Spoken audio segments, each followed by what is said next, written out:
Episode 6, Into the Woods.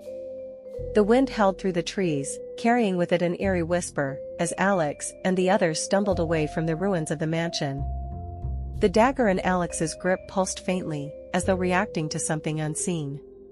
"We can't just wander blindly into the forest," Jade said, glancing back at the looming structure. "We need a plan." "The plan is not to get eaten," Riley shot back. "Everything in that house tried to kill us. I'm guessing the forest won't be any friendlier." Noah pulled out the crumpled map they had found earlier in the mansion study. "This shows an old trail leading to a town not far from here. If we follow it." A branch snapped in the distance. Everyone froze. A low, guttural growl echoed through the trees. "We're being followed," Sam whispered. Noah quickly stuffed the map back into his pocket. "Then we move, fast." They sprinted into the forest, dodging gnarled roots and twisting branches. The sounds of pursuit grew louder, heavy footfalls crashing through the underbrush, ragged breathing too deep to be human. "It's gaining on us," Jade shouted, nearly tripping over an exposed root. "Don't look back, just run," Alex yelled. The trees thickened, and the shadows seemed to shift, playing tricks on their eyes. Noah led them through a break in the underbrush, revealing an old wooden bridge spanning a deep ravine. The planks looked weathered, rotting in places. "That thing won't care about safety. Cross, now," Alex ordered. One by one, they dashed across, the bridge creaking ominously beneath their weight. Sam was the last to reach the other side, just as a massive shape burst from the darkness. It was unlike anything they had seen before, a towering, wolf-like beast with matted fur, its eyes burning with a sickly yellow glow. It let out a deafening roar and lunged onto the bridge. "Cut it down," Noah yelled. Alex hesitated for only a moment before slashing the dagger into the air. A pulse of blue energy erupted from the blade, striking the bridge's supports. The wood gave way with a sickening crack. The beast howled as the bridge collapsed beneath it, sending it plunging into the darkness below. Silence. Did we kill it?" Riley panted. Jade peered over the edge. "I don't see anything. But I wouldn't bet on it staying dead." "We keep moving," Alex said, gripping the dagger tighter.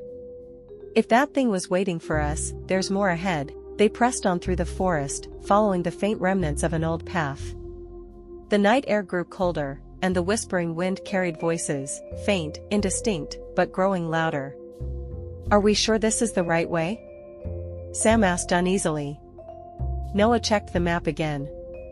"The town should be close. Maybe another hour or two." A distant bell tolled. The sound was unnatural, hollow, reverberating through the trees like an unearthly chime. "That didn't sound like it came from a normal town," Riley muttered. "No," Alex agreed. "It didn't." As they stepped forward, the fog thickened around them, and the whispering turned into words. "Turn back, before it's too late." Their adventure was far from over. End of Episode 6. Episode 7, The Phantom Town. The fog swirled around them like a living entity, thickening with each step they took. Alex, gripping the dagger tightly, led the group deeper into the unknown. The eerie tolling of the unseen bell resonated through the trees, making the silence that followed even more unsettling. "I swear, this is like one of those cursed fairy tale towns," Riley muttered. "Next thing you know, we'll be served soup by a ghost." Jade shot him a look. "Not helping, Riley." Noah, squinting at the map, muttered, "If I'm reading this right, the town should be just beyond those trees." The fog parted as they stepped forward, revealing the outline of old wooden buildings, their roofs sagging under years of decay. Dim lanterns flickered, casting long shadows onto the cobbled streets. The place looked abandoned, yet unsettlingly intact. "Something feels off," Sam whispered. Alex scanned their surroundings. There are no people, no signs of life, but the lights are on. "Classic horror setup," Riley said. "This is where we split up and get picked off one by one." "No one's splitting up," Noah snapped. "Let's stick together and find shelter." We need to figure out what's going on. As they cautiously walked down the street, the town seemed frozen in time.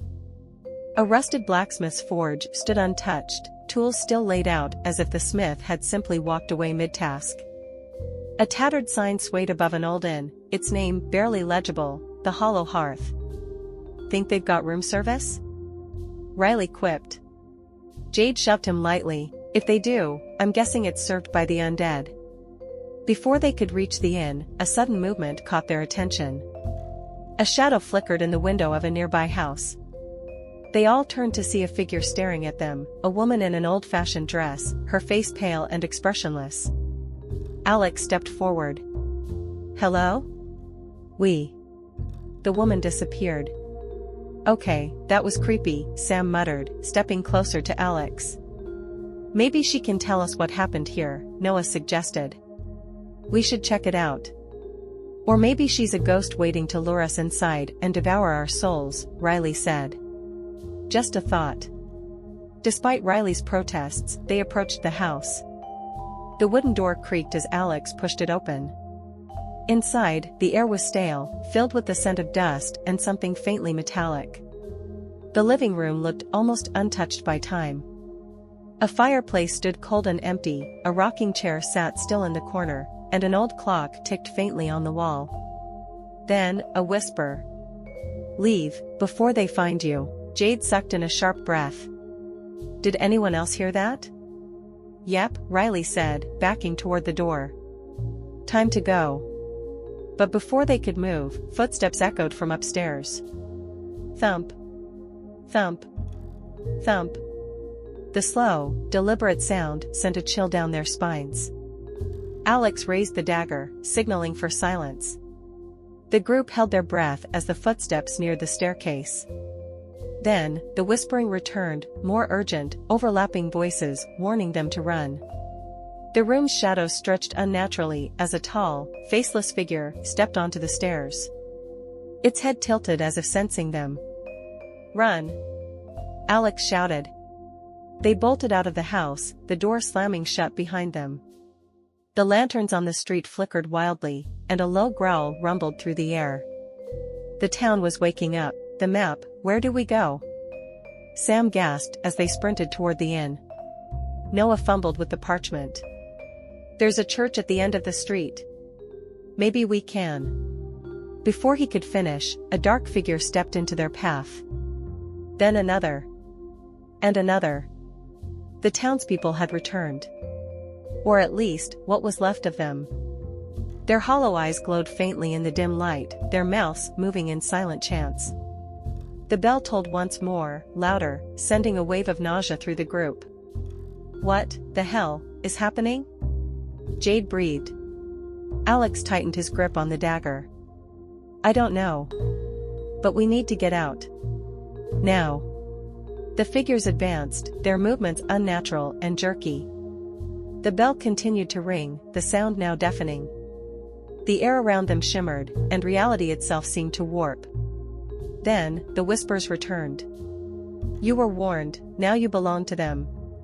End of episode 7.